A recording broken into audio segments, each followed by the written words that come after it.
কচি পাতার উৎসবে। বন্ধুরা শুভেচ্ছা নাও আহা কি আনন্দ অনুষ্ঠানে। আমি আছি জান্নাত, থাকো আমাদের সাথে। আহা কি আনন্দ আকাশে বাতাসে। বন্ধুরা ভালো লাগে নদী পাহাড়, 7 সাগর 13 নদী হয়ে পার, উদাসী হাওয়ায় গল্পের ঝুড়ি, গল্প করে ঠাকুমা বুড়ি। চলো শুনি বন্ধুর গল্প। আসসালামু আলাইকুম, আমার নাম নাইরা মুর্তজা। আজকে আমি আপনাদের একটি গল্প বলবো। আমার গল্পটির নাম পান্তা বুড়ি। এক দেশে ছিল একটি পান্তা বুড়ি। সে খুব পান্তা ভাত খেতে পছন্দ করত, কিন্তু কয়েকদিন ধরে দেখা গেল এক পাজি চোর এসে বুড়ির সব পান্তা খেয়ে যেত। তাই বুড়ি একদিন ভীষণ বিরক্ত হলো। ভাবলো রাজার কাছে নালিশ দিয়ে কেমন হবে। তাই বুড়ি রাজার কাছে নালিশ দিতে গেল, কিন্তু আফসোস, রাজার কাছে নালিশ দিয়ে কোনো লাভ হলো না। বুড়ি মন খারাপ করে বাড়িতে ফিরছিল। পথে বেলতলায় আসতেই বেল বলল, ও বুড়ি বুড়ি, আমাকে তোমার সঙ্গে নিয়ে চলো, তোমার ভালো হবে। পথে আরও দেখা হলো খুরের সঙ্গে, শিং মাছের সঙ্গে আর গোবরের সঙ্গে। তারাও বলল, ও বুড়ি বুড়ি, আমাকে তোমার সঙ্গে নিয়ে চলো, তোমার ভালো হবে। বুড়ি একটু ভেবে ওদের সবাইকে সঙ্গে নিয়ে গেল।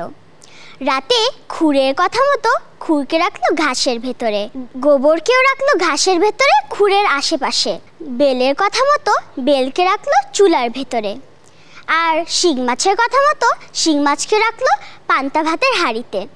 তারপর বুড়ি চট করে এক গাছের আড়ালে লুকিয়ে পড়ল। রাত গভীর হলো আর চোরটা এসে হাজির। চোর যেই না পান্তার হাঁড়িতে হাত দিল, অমনি শিং মাছ কাটা ফোটালো। বাবা গো মা গো বলে চিৎকার করতে থাকলো চোরটি। একটু পরেই কাটা ফোটানো হাতটা চুলায় সেঁকতে গেল। অমনি ফটাস করে ফাটলো ভেতরে রাখার বেল। চোর দৌড়ে পালাতে গিয়ে গোবরে আছাড় খেয়ে পড়ল। গোবর লাগা পা ঘাসে ঘষতে গেল, অমনি খুঁড়ে গেল পাটা কেটে। তখন কি চোর ওখানে থাকে? এক দৌড়ে পগার পার। তারপর চোর আর কোনোদিন পান্তা ভাত চুরি করতে আসলো না। বুড়ি গাছের আড়াল থেকে এই ঘটনাটা দেখে হি হি হি করে হাসতে থাকলো। তার পরের দিন থেকে বুড়ি খুশিতে পান্তা ভাত খেলো আর সুখে বাস করলো। ধন্যবাদ। বন্ধুরা মাথায় আছে বুদ্ধি, হাতে আছে কৌশল, আড়াল করে ঠিক। এবার আমাদের বন্ধু নিয়ে আসছে কবিতা। আরে আরে আরে জগমোহন, এসো এসো এসো। বলতে পারো কোথায় থাকে আদ্যানাথের মেশো? আদ্যানাথের নাম শোনোনি? খগেনকে তো চেনো। শ্যাম বাগিচি খগেনেরই মামা শ্বশুর যেন। শ্যামের জামাই কেষ্টমোহন, তার যে বাড়িওয়ালা, কি যেন নাম ভুলেই গেছি, তারই মামার শালা।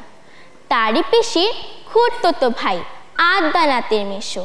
লক্ষ্মী দাদা ঠিকানা তার, একটু জেনে এসো। ঠিকানা চাও? বলছি শোনো। আমড়াতলার মোড়ে 3 মুখ 3 রাস্তা গেছে তারই একটা ধরে। চলবে সিধে নাক বরাবর, ডান দিকে চোখ রেখে। চলতে চলতে দেখবে শেষে রাস্তা গেছে বেঁকে। দেখবে সেথায় ডাইনি বাই পথ গিয়েছে কত, তারই ভিতর ঘুরবে খানিক গোলক ধাঁধার মতো। তারপরেতে হঠাৎ বেঁকে ডাইনি মোচড় মরে, তবেই আবার পড়বে এসে আমড়াতলার মোড়ে। তারপরেতে যাও যেথায় খুশি, চালিও না কোমরে। স্নেহময় ছায়া তমালের তল, কোকিলের ডাকে মাতাল বনতল। বন্ধুরা যেন সুরভিত ফুল হয়ে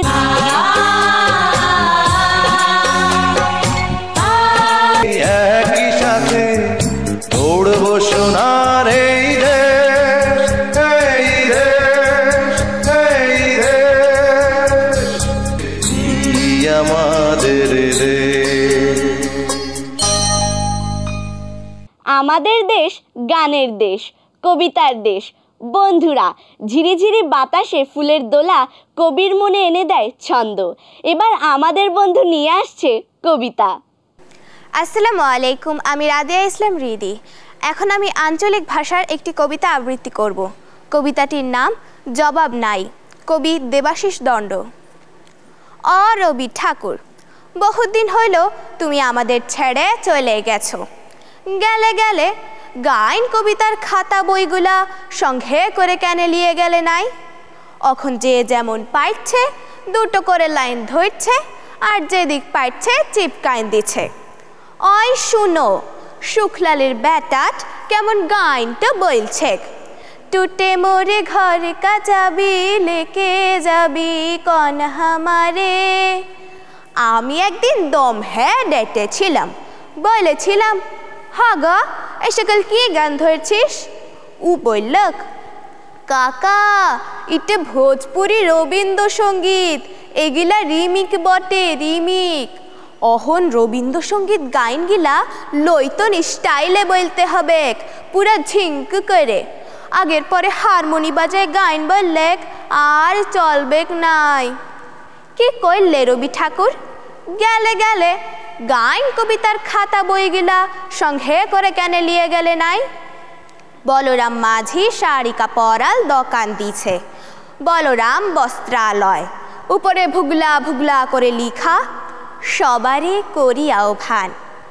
রবি ঠাকুর, একটা কথা বলো দেখি, তুমি কি বলরামের দোকানে কাস্টমার টাইনবার লেগে কবিতাটি লিখেছিলে? হায় হায় গো ঠাকুর, কেন যে গাইন কবিতার খাতা বইগুলা সঙ্গে করে নিয়ে গেলে নাই?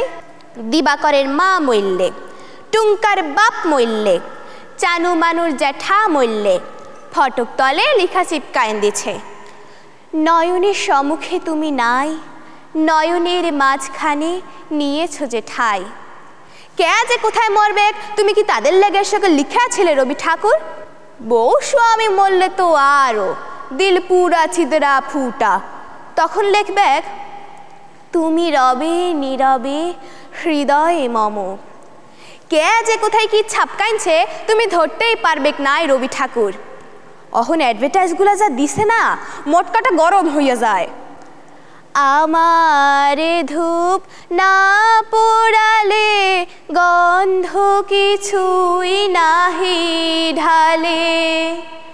ব্যবহার করুন চম্পাকলি আগরবাতি, শ্রাবণের ধারার মতো পড়ুক ঝরে, পড়ুক ঝরে। চিন্তা কি, কেসিপালের ছাতা আছে তো? ইহার লাগাই বলছি, কেন যে গাইন কবিতার খাতা বইগুলা সঙ্গে করে লিয়ে গেলে নাই? পবনলানের লাগান 2 নম্বরই লোক গায়ে দুটা নাই, কত লোকের টাকা মাইছে, কত লোকের জমিন কাটছে, কতজনকে মেরে ভাগাইছে গুনতি নাই। ও এখন দাঁড়াইছে ভটে, পোস্টারে হাসিয়ালের পাড়া থবড়া, থবড়ার তলে লিখা, মোরে নাম এই বলে খ্যাত হোক, আমি তোমাদেরই লোক। রবি ঠাকুর, তুমি কি পবনে ভোটে দাঁড়াবার লাগে কবিতাটি বেঁধেছিলে? কত কোয়েশ্চেন যে খপরিতে চক্কর খাইছে গো, কাকে শুধাবো, জবাব দেবার লোক নাই। শুধু একটা আফসোস রইয়া গেল, গেলে গেলে গাইন কবিতার খাতা বইগুলা সঙ্গে করে কেন নিয়ে গেলে নাই? ধন্যবাদ। সময় কথা বলে, এমন একটা কথা প্রচলিত আছে, সময় একরকম যায় না, আমরা বিভিন্ন সময় বিভিন্ন ঘটনার মুখোমুখি হই। এবার চলো দেখি একটি নাটিকা। করছি নাটিকা আমাদের শিশু আমাদের ভবিষ্যৎ। লিখেছেন কবি প্রিয়শঙ্কর বন্দ্যোপাধ্যায়। শুভ সময়। প্রিয় সুধীবৃন্দ, আজকে আমরা অনুষ্ঠান করতে যাচ্ছি আমার শৈশব। আজকে আমাদের স্টুডিওতে উপস্থিত রয়েছেন একজন সমাজকর্মী এবং একজন শিশু প্রতিনিধি। আমাদের সঙ্গে সমাজকর্মী হিসেবে উপস্থিত রয়েছেন পি.ইউ. চৌধুরী। শুভ সময়। এবং আমাদের সঙ্গে একজন শিশু প্রতিনিধি হিসেবে উপস্থিত রয়েছেন মারিয়া।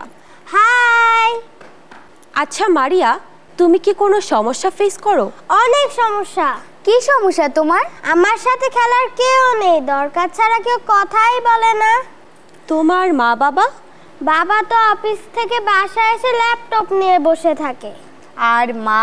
মা তো যতক্ষণ বাসায় থাকে টিভিতে বিদেশি চ্যানেল দেখে।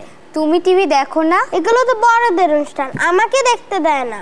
বলো কি, তোমার সাথে কেউ কিছু বলে না?